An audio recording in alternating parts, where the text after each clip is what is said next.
Dans le cadre des États généraux du cloud qui s'inscrivent dans la Cloud Week Paris, pour laquelle Informatique News est partenaire, nous avons le plaisir aujourd'hui de recevoir Patrick Bergougnoux, qui est PDG de Sirpac. Patrick Bergougnoux, bonjour. Bonjour Guy Hervier. Sirpac, on vous connaissait depuis un certain temps comme plutôt orienté équipementier télécom, et ces dernières années, vous avez pris un nouveau virage, plus orienté à la fois plateforme de services et édition logicielle. Est-ce que vous pouvez nous expliquer un petit peu pourquoi vous avez pris ce virage et finalement, qu'est-ce que vous faites réellement aujourd'hui?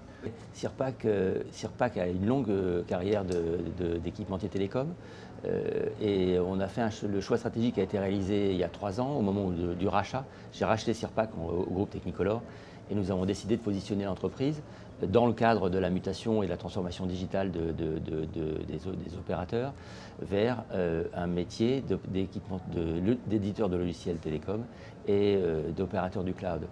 Ça veut dire une transformation. D'où votre présence aujourd'hui aux États généraux du cloud. Voilà, d'où notre présence aux États généraux du cloud et notre investissement en tant que sponsor de la Cloud Week et puis de l'événement qui s'est passé hier au sein de la Cloud Week par le CDRT.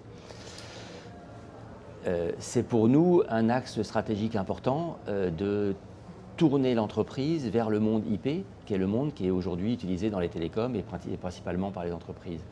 Ça a été un investissement important de notre part dans la R&D, de manière à développer des nouveaux produits plus adaptés, qui permettent de gérer des communications dans le monde IP, qui permettent d'assurer la sécurité, puisque quand vous êtes dans le monde IP, vous êtes dans un monde ouvert, vous êtes dans un monde ouvert vers l'Internet, et il y a des sujets de sécurité qui se posent en particulier, et d'apporter, par le biais d'acquisitions récentes, des logiciels qui permettent aux entreprises de disposer d'équipements de communication, de logiciels de communication unifiés, qui permettent à leurs collaborateurs de téléphoner, de faire des échanges de vidéos, de faire des vidéocalls, des vidéoconf, d'échanger des fichiers. Tout ce qui rentre dans ce qu'on appelle la communication unifiée. Tout ce qui rentre dans le grand monde de la communication unifiée, en effet. D'accord. Et alors, finalement, par rapport aux autres grands acteurs qu'on connaît, ceux-là comme Microsoft, Cisco, est-ce que vous êtes plutôt concurrents ou plutôt complémentaires? Est-ce qu'on peut associer vos solutions avec les leurs? Quelles sont les hypothèses que vous envisagez dans ce cas-là? Alors, évidemment, Microsoft et Cisco sont nos concurrents. Mais nous naviguons dans des tailles différentes, donc il est toujours un peu présomptueux de vouloir être concurrent des grands leaders mondiaux. L'offre Sirpac peut être considérée comme une alternative ou une alternative hybride.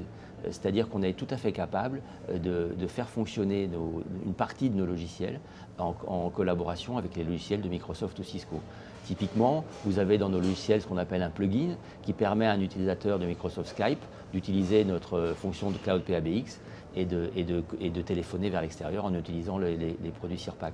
De la même manière, on a une fonction qu'on appelle hybride qui permet en fait d'intégrer nos outils de communication unifiés par-dessus une infrastructure de PABX existante, typiquement qui pourrait être une infrastructure Cisco ou d'un autre équipementier télécom.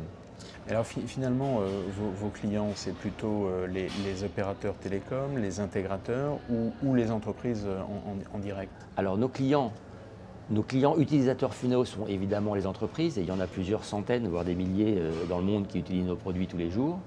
Mais notre commercialisation est indirecte et se réalise à travers des opérateurs de télécom, comme Coriolis Télécom en France par exemple, et beaucoup d'autres, à travers des intégrateurs, qui sont des intégrateurs de téléphonie ou des intégrateurs informatiques qui commencent à avancer dans le métier de la communication unifiée et donc qui commencent à mettre un pied dans le secteur des télécoms.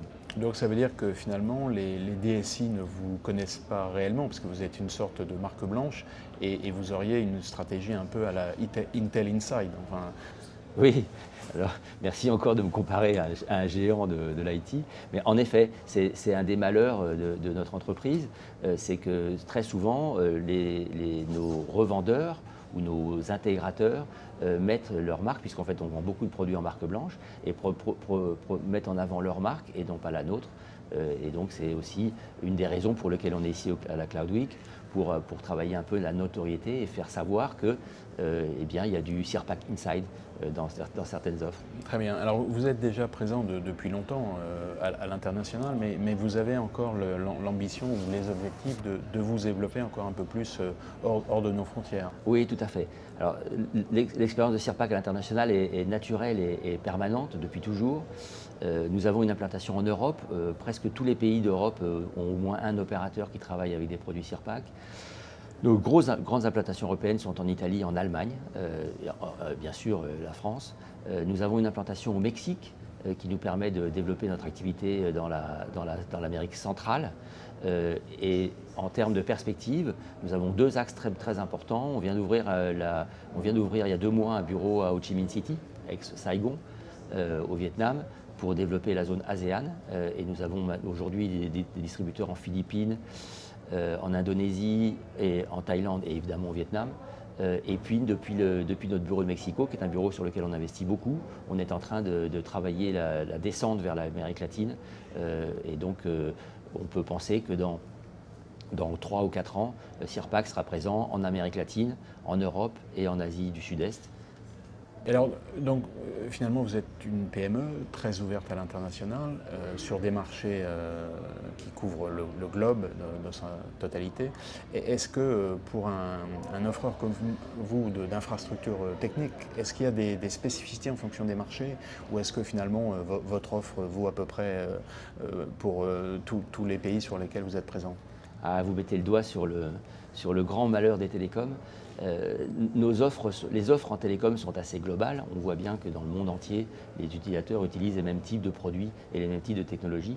Mais évidemment, elles sont très spécifiques à chaque pays, du fait en particulier des autorités de régulation locales qui imposent des contraintes d'interception légale, qui imposent des contraintes de sécurité, qui imposent des contraintes de sécurité des données, puisqu'en fait, nous manipulons nos plateformes manipulent les données de communication de nos utilisateurs, donc finalement d'individus.